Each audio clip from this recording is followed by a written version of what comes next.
ஈசா டிவியின் தமிழ் பேசும் உறவுகளை அன்போடு வரவேற்றுக் கொள்கிறோம். இன்றைய பதிவுல 2 விஷயங்கள் குறித்து பேசலாம் அப்படின்னு நான் நினைக்கிறேன். ஒன்று, டாக்டர் மகேஷியனுடைய ஊழல், மருத்துவ ஊழல், பல உயிர்களை படுகொலை செய்த சம்பவம் குறித்து முதன்முறையாக 14 ஆண்டுகளுக்கு முன்னால ஒரு ஊடகவியலாளர் வெளியே செய்தியாக சொல்லியிருந்தாரு.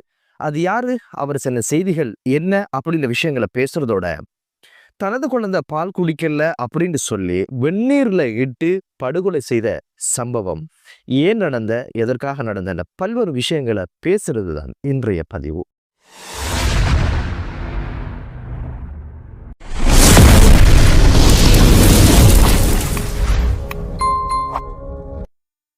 டாக்டர் மகேஷி பல்வேறு சத்திர சிகிச்சைகளை செஞ்சு பல கோடி ரூபாய் திரட்டிய, பிணத்தை வச்சு பணம் சம்பாதிச்ச பல்வேறு விஷயங்களை கடந்த சில தினங்களை நீங்க பார்த்திருப்பீங்க. இந்த ஒரு விஷயம் குறித்து 2011ஆம் ஆண்டு ஜனவரி மாதம் 23ஆம் தேதி லங்கா பத்திரிகைக்கு துணிவோடும் நாட்டு பற்றோடும் அநியாயத்தை எதிர்த்து நிற்கணும், கேள்வி கேட்கணும், குற்றவாளிக்கு தண்டனை கொடுக்கணும் அப்படின்னு சொல்லி ஒரு முதுகெலும்புள்ள ஒரு ஊடகவியலாளர் ஜனக குணத்திலக்க எழுதிய கட்டுரை இப்போது பேசு பொருளாக மாறி இருக்குது. அவர் ஊடகங்களுக்கு பல்வேறு விஷயங்களை சொல்லியதை பார்க்க முடிந்தது. அந்த கட்டுரைக்கு அவர் வச்ச பேர் என்ன அப்படின்னு பார்த்தீங்கன்னா, சாத்தானிய பெண்மணி அப்படின்னு சொல்லித்தான் அந்த கதையை அவர் எழுதுறாரு. பாதிக்கப்பட்ட பெண்மணியுடைய மருமகன் சொன்ன விஷயங்களை அவர் பேசுற மாதிரி அந்த கட்டுரையை இவர் எழுதியிருந்தாரு. தனது மாமிக்கு சத்திர சிகிச்சை செய்யணும் அப்படின்னு சொன்னது மட்டுமல்ல, அதுக்கு உபகரணங்கள் வாங்கணும் அப்படின்னு சொல்லி 2.5 லட்சம் ரூபாய் பணம் கேட்டாரு. பணத்தை வாங்குறதுக்கு ஒருத்தர் அனுப்பி வச்சாரு. அவர கையில 2.5 லட்சம் ரூபாய் கொடுத்தோம். கருவி எங்களுக்கு கேட்டதற்கு அது தியேட்டருக்கு சேரும் அப்படின்னு சொன்னாங்க. சரி பரவாயில்ல, நாங்க வீட்டுக்கு போனோம். சத்திர சிகிச்சை முடிஞ்சாச்சு, நல்லா ஆகியாச்சு, சக்சஸா முடிஞ்சாச்சுன்னு டாக்டர் மகேஷி சொன்னா. பிறகு என்ன, மீண்டும் ஒரு சத்திர சிகிச்சை இருக்குது, 2.5 லட்சம் ரூபாய் பணம் தேவைன்னு கேட்டாங்க. அதே நபர் கையில தூக்கி 2.5 லட்சம் ரூபாய் கொடுத்தோம். அங்க செலவு இங்க செலவுன்னு சொல்லி மொத்தமாக 7 லட்சம் ரூபாய் செலவாகியாச்சு. பிறகு என்ன, கடன் வாங்கித்தான் பணத்தை கொடுத்தோம், அந்த கடனை கட்டுறோம்.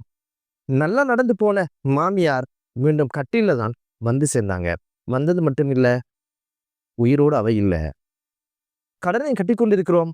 டாக்டர் மகேஷ் இருக்கட்டும், என்ன நடந்த, ஏது நடந்த, எல்லாமே சரியாத்தான் நடந்ததுன்னு சொன்னீங்களே, பணம் தந்தோம், ஆனா உயிரோட மாமி இல்லையேன்னு கேட்டதற்கு எந்த பதிலும் அவ சொல்லல. அது மட்டும் இல்ல, கோமாகம வைத்தியசாலையில ஒருத்தர் அட்மிட் பண்றாங்க. அங்க இருக்கிற நிபுணர்களை பார்த்துட்டு சொன்ன ஒரு விஷயம் என்ன அப்படின்னு பாத்தீங்கன்னா, இவர் அதிக போதைக்கு அடிமையானதுனால இப்போதைக்கு இவருக்கு சில பிரச்சனைகள் இருக்குது, மருந்து கூட தேவையில்லை, அதை விட்டா இவரோட நோய் குணமாயிரும் அப்படின்னு சொல்லி வீட்டுக்கு அனுப்பி வச்சாங்களாம். சில உறவுக்காரவங்க இருப்பாங்க, அறப்படிச்சவங்க, இல்ல மகேஷ் கெட்டிக்காரி, அங்க பார்க்கலாம் அப்படின்னு சொல்லி பிரச்சனை இருக்கி போவோம்னு சொல்லி அந்த மகேஷ் அந்த டாக்டரை கொஞ்சம் காட்டியிருக்கிறாங்க. மகேஷ் சொல்லியிருக்கிறா, கட்டாயமாக இவங்களுக்கு சத்திர சிகிச்சை செய்யணும் அப்படின்னு சொல்லி உடனடியாக பணமும் கைமாறப்பட்டது. சத்திர சிகிச்சை என்று சொல்லி 10 நாட்கள் வைத்தியசாலையில வச்சு பராமரிச்சிருக்கிறாங்க. இறுதியாக இறந்ததாக செய்தி சொல்லப்பட்டது. குடும்பங்களுக்கு மிகப்பெரிய ஆச்சரியம். உடனடியாக போஸ்ட்மார்டம் செய்யப்பட்டது. ரிப்போர்ட் என்ன வந்துச்சு அப்படின்னு கேட்டீங்கன்னா, இவருடைய மூளை அழுகி இருப்பதாகவும், அது மட்டுமல்ல இவருடைய தலையில் இருக்கின்ற மண்டையோட்டுல சில பகுதியை காணும். இது பலத்து காயங்கள் அடிபட்டதாகவும் இல்லை, ஆனா மண்டையோடு இப்படி காணாமல் போனது. எனவே இது சம்பந்தமான ஒரு விசாரணையை ஆரம்பிக்கணும் அப்படின்னு சொல்லி மரண பரிசோதகர் ஒரு சிபாரிசை செஞ்சிருந்தாரு. ஆனா இது சம்பந்தமான எந்த விசாரணையும் மகேஷிக்கு எதிராக நடக்கலை என்பது அன்றைய தினமே அவருடைய கட்டுரையில மிக பயங்கரமாக விமர்சனம் செஞ்சிருந்தாரு, கேள்விகளை கேட்டிருந்தாரு. பிறகு என்ன, எந்த ஒரு நடவடிக்கையும் மகேஷுக்கு எதிராக இல்லை. அப்போது அவர் சொல்லுகிற விஷயம் அன்றைய காலப்பகுதியில மருத்துவத்துறை சரியான நடவடிக்கை இருந்தா நிச்சயமாக பல பேர் உயிரை காத்திருக்கலாம். கோமா ஸ்டேஜில் இருந்தவர்கள் கூட மகேஷ் ஆபரேஷன் பண்ணி பணம் சம்பாதிச்சதாக சொல்லப்படுது. பல பேர் உயிரிழந்ததாக சொல்லப்படுது. இந்த அவலமெல்லாம் அதுக்கு பிறகு நடந்த விஷயம் என்று சொல்லி ஒரு ஊடகவியலாளர் அவருடைய ஆதங்கங்களை சொன்னதை பார்க்க முடியுது. அது மட்டுமல்ல, பல்வேறு வைத்தியசாலைகள்ல நடக்கிற பல்வேறு ஊழல்களை வெளியே கொண்டு வந்த பெருமை இவரச்சாரும் அந்த காலகட்டத்துல தியத்தலாவ வைத்தியசாலையை ஒட்டி இருக்கின்ற அந்த பிரதேசங்களை கிட்டத்தட்ட அதிகமான குழந்தைகள் திடீர்னு இறக்கின்ற செய்தி இவர காது கெட்டது. இது எப்படி நடக்க முடியும்? அதை தேட ஆரம்பிச்சாரு. ஒரு சவப்பெட்டினிக்கு போய் இங்க குழந்தைகள் எப்படி புதைக்கப்படுது அப்படின்ற விஷயத்தை கேட்டதுலதான் குறுகிய காலத்துக்குள்ள 20 குழந்தைகள் இருந்ததாக அவருக்கு தகவல் கிடைக்குது. சும்மா நடக்க வாய்ப்பு இல்லையே அப்படின்னு சொல்லி இதை தேட ஆரம்பிச்சிருக்கிறார். அப்போதுதான் அவர் கண்டுபிடிச்ச விஷயங்கள் என்னன்னு பார்த்தீங்கன்னா, மிகப்பெரிய கொடுமாது. அதாவது தியத்தலாவா ஹாஸ்பிட்டல்ல 3 வைத்தியர்கள், அதிலும் குறிப்பா மகப்பேற்று சம்பந்தமான வைத்தியர்கள் எல்லாம் சேர்ந்து ஒரு தனியார் ஒரு மருத்துவமனைய நடத்தி வந்திருக்கிறாங்க. தனியார் மருத்துவமனைக்கு சிகிச்சைக்காக வரவங்க, பிள்ளைப்பேறுக்காக வருகின்றவர்கள், மகப்பேற்றுக்காக வருகின்றவர்கள் எல்லாம் உள்வாங்கிக் கொள்வாங்களாம். ஆனா அந்த தனியார் ஹாஸ்பிட்டல்ல ஆபரேஷன் செய்வதற்கான தியேட்டர் இல்லை என்பதனால ரகசியமாக அவங்க அரச மருத்துவமனைக்கு இவங்கள அனுப்பி அங்க ஆபரேஷன் பண்ணி மீண்டும் தமது ஹாஸ்பிட்டலுக்கு எடுத்துக்கொண்டு பில்ல போட்டு பணத்தை சம்பாதிக்கின்ற ஒரு அட்டகாசமான, ஒரு அபத்தமான, ஒரு கேவலமான ஒரு விஷயத்தை தொடர்ந்து செஞ்சு வந்திருக்கிறாங்க.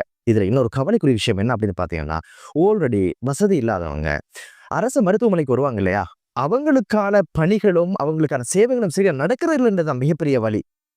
ஒரு குழந்தை எப்படி இறந்திருக்கு அப்படின்னு பாத்தீங்கன்னா, ஒரு தாக்கி பிரசவ நேரம் வந்தாச்சு, உரிய மருத்துவருக்கு ஃபோன் பண்ணி சொல்லிக்கிறாங்க, எமர்ஜென்சி வாங்க அப்படின்னு சொன்னதுக்கு அவ என்ன சொல்லியிருக்கிறான்னா, அந்த பிரதேசத்துல உள்ளவங்க எங்கேயாவது போய்த்து பிள்ளைய உண்டாக்கிடுவாங்க, இங்க வந்து பெக்கிறது அது அவங்களோட தொழில், அது என்ன கெடுக்கிட்ட நமக்கு அதெல்லாம் பெருசா நடிக்க தேவையில்லைன்னு சொன்னதாக இந்த ஒரு ஊடகவியலாளர் செய்தியை சொன்னது மட்டுமில்லை, அதிகாலையில 5 மணிக்கு அந்த குழந்தை பிறந்திருக்குது, 11 மணி வரைக்கும் இந்த சிகிச்சை அளிக்கப்படாமல் அந்த குழந்தை இந்த உலகை விட்டும் போயாச்சு.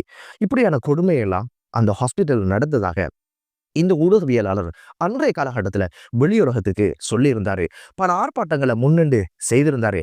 இதே சந்தர்ப்பத்தில் உவா மாகாணத்தினுடைய சுகாதார செயலாளர் கூப்பிட்டு ஒரு கருத்தை பேசியிருக்கிறார். என்னன்னா, எங்கள்ட தகவல்கள் சரியா இருக்குது, நீங்க சொன்ன தகவல்கள் போல இவைகளை பிரசுரிக்கலாம் என்று சொன்னதுக்கு இவர் சொல்லியிருக்காரு, நீங்க தரத்தையும் பிரசுரிப்பன் என்ற சாட்சிகள் இருக்கி அதையும் பிரசுரிப்பன் சொன்னதோட அவங்க வாயடிச்சு போனாங்களாம்.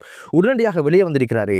இதுக்கு பிறகு என்ன நடந்துச்சு அப்படின்னு கேட்டீங்கன்னா, அந்த வைத்தியசாலைக்குள்ள நல்ல ஜீவன் ஒன்று இருந்திருக்கிறாரு. அந்த டாக்டர் இவைகளை எதிர்த்ததுனால இதெல்லாம் நீ தான் தகவல் கொடுத்திருப்பாய் அப்படின்னு சொல்லி பாத்தாள குழுக்களுக்கு பணம் கொடுத்தோ அந்த டாக்டரை சோழியை முடிக்கிறதுக்கான திட்டங்கள் தீட்டப்பட்டதாகவும் சொல்லப்படுது. அதில் அவர் உயிர் தப்பியதாகவும் சொல்லப்படுது. கொஞ்சம் யோசிச்சு பாருங்களேன், மனுஷன் வாழ்கிற நாடா, இலவச கல்வியை படிச்சு மருத்துவத்தை இலவசமா கொடுக்குற நாட்டுல பிணங்களை வச்சு பணம் பறிக்கிற ஒரு நிலைக்கு இந்த வைத்தியர்கள் எப்படி வந்தாங்க? பிறகு என்ன இந்த குறித்த 3 வைத்தியர்களுக்கு எதிராக என்ன சட்ட நடவடிக்கை எடுத்தது என்று ஊடகவியலாளர் கேட்டதற்கு அவர் சொன்னாரு, அவங்கள டிரான்ஸ்ஃபர் பண்ணாங்க புத்தளத்துக்கும் புலனறுவைக்கும், இன்னும் எங்கோ அந்த 3 பேரை அனுப்பி வச்சாங்க. அவ்வளவுதான் அவங்க செஞ்ச ஒரு வேலையை தவிர அதுக்கு மேல் எந்த ஒரு நடவடிக்கையும் எடுக்கல அப்படிங்கிற ஒரு விஷயத்த சொல்லியிருந்தாரு. இதே சுத்தியோட சமூகத்திற்காக, நாட்டு நலனுக்காக, பாதிக்கப்பட்டவர்களுக்கு நீதி கிடைக்கணும் அப்படின்றதுக்காக, அது மட்டுமல்ல தப்பு செய்யறவங்க தண்டனை பெற்றாகணும் அப்படின்ற ஒரு முதுகெலும் எலும்புள்ள ஒரு ஊடகவியலராக அவர் செய்த பணி வீண் போகல என்பது மீசா டிவியினுடைய பார்வை. இப்போது டாக்டர் மகேஷிய லஞ்ச ஊழல் ஆணைக்குழுவினர் கைது செய்து சிறையில அடைச்சிருக்கிறாங்க. கூடவே மகளையும் கைது செஞ்சு சிறையில அடைச்சிருக்கிறாங்க. அடுத்த ஒரு விஷயம் தான் குழந்தை பால் குடிக்கல என்ற ஒரு விஷயத்துக்காக தனது குழந்தைய வெந்நீர்ல இட்டு படுகொலை செய்த சம்பவம் ஒரு தாயின் கரங்களால் நடந்தது என்பது மிகப்பெரிய ஒரு பேசு பொருளாக உலக அரங்குல பார்க்கப்படுறத பார்க்க முடியுது. குழந்தை பால் குடிக்கல என்பதற்காக ஒரு தாய் இப்படியான ஒரு வேலையை செய்வாவா? பால் குடிக்கிற குழந்தை வெந்நீர் தாங்குமா? ஒரு தாய் இதை செய்வாள் என்ற கேள்வி உங்களுக்குள்ள இருக்கலாம். ஒரு தாயாக இவர் அதை செய்யல, மாறாக ஒரு நோயாளியாக செய்திருக்கிறார் என்பதுதான் மீசா டிவியினுடைய பார்வை. காரணம் என்ன அப்படின்னு கேட்டீங்கன்னா, குழந்தை பேருக்கு பின்னால வருகின்ற மன அழுத்தத்தை இப்போது மருத்துவம் நோயாக பார்க்க ஆரம்பிச்சிருக்குது. இந்த மன அழுத்தம் கூடுகின்ற பொழுதோ மன அழுத்தத்தை தாங்கிக் கொள்ளாமல் தான் தாய் தற்கொலை செய்து கொள்கின்ற அல்லது குழந்தையை படுகொலை செய்கின்ற ஒரு விடயம் நடப்பதாக இப்போது மருத்துவ உலகம் கண்டறிந்திருக்கிறது. அதனால இது போன்ற நிலைக்குள்ள யார் போறாங்களோ அவங்களுக்கு பக்கபலமாக இருந்து என்ன காரணங்களுக்கெல்லாம் இந்த மன அழுத்தங்கள் வருகுது அப்படின்னு பார்த்தீங்கன்னா, தூக்கமின்மை அல்லது குழந்தையை வளர்ப்பதில் அச்சம், மற்ற குழந்தைகளை யார் பார்த்துக்கொள்வாங்க, குழந்தையை வச்சுக்கொண்டு வேலைக்கு எப்படி போறது, இப்படி இந்த பல்வேறு விஷயங்களால மன அழுத்தம் கூட கூட இந்த வாழ்க்கையை முடிச்சிடலாம் அல்லது இந்த குழந்தை பிறந்ததுனால தானே இந்த பிரச்சனை என்ற ஒரு நிலைக்கு அந்த தாய் வந்ததனால் காரணமாகத்தான் இப்படியான தாயே தனது கரத்தால் குழந்தைகளை கொல்லுகின்ற சூழ்நிலை உருவாகுது என்பது மருத்துவம் சொல்லுகின்ற விடயம். இதுக்கு தீர்வுதான் என்ன அப்படின்னு பாத்தீங்கன்னா, மனம் விட்டு பேச வேண்டும், ஆறுதலாக இருக்க வேண்டும், நம்பிக்கை தரும் வகையிலே அந்த தாயோடு பேச வேண்டும் என்ற பல்வேறு விஷயங்கள் சொல்லப்படுகிறது. மேற்கொண்டு மருத்துவ உதவிகள் தேவைப்பட்டால் அதுக்கான மெடிசினையும் எடுத்துக்கொள்ள வேண்டும், பத்திரமாக இது போன்றவர்களை பார்த்து கொள்ள வேண்டும், தனிமையில் அவர்களை விடக்கூடாது என்ற பல்வேறு விஷயங்கள் சொல்லப்படுது. என்னதான் இருந்தாலும் நாம் ஒவ்வொருவரும் வாழ பிறந்தவர்கள், சாக பிறந்தவர்கள் அல்ல. எமக்கான நேரம் வரும் வரைக்கும் நமது வாழ்க்கை இறைவன் கொடுத்த அமானிதம் என்பதை புரிந்து கொண்டோ குழந்தைகளுக்காக வாழுகின்றவர்களாக நாம் மாற வேண்டும். என்ன இருந்தாலும் இந்த குழந்தையை வளர்க்கின்ற பொறுப்பு இறைவனை சாரும். தாய் இறந்தாலும் குழந்தை இறப்பதில்லை, தாயுடன் அந்த குழந்தைகளின் இறைவன் வளர்த்தெடுக்கிறார் என்ற நம்பிக்கை அவர்கள் கூட்டுங்கள். இந்த சம்பவம் இந்தியாவிலே கர்நாடக பிரதேசத்திலே நடந்தேறியிருக்கிறது. எனவே எங்கு நடந்தாலும் வலிமிக்க சம்பவம் என்பதுதான் மீசான் டிவியினுடைய பார்வை. இது போன்றவர்களை அணுகி அவர்களுக்கு ஆறுதல் அளிக்க வேண்டிய பொறுப்பு குடும்பங்களை சாரும். தனிமையில் வாழ விடாதீர்கள், பக்கபலமாக இருங்கள், ஒருவருக்கொருவர் சேர்ந்து ஒத்தாசையோடு வாழ்வோமாக என்று கூறி மற்றொரு காணொளியிலே உங்கள் அனைவரையும் சந்திக்கும் வரை விடைபெறுகிறேன். நன்றி.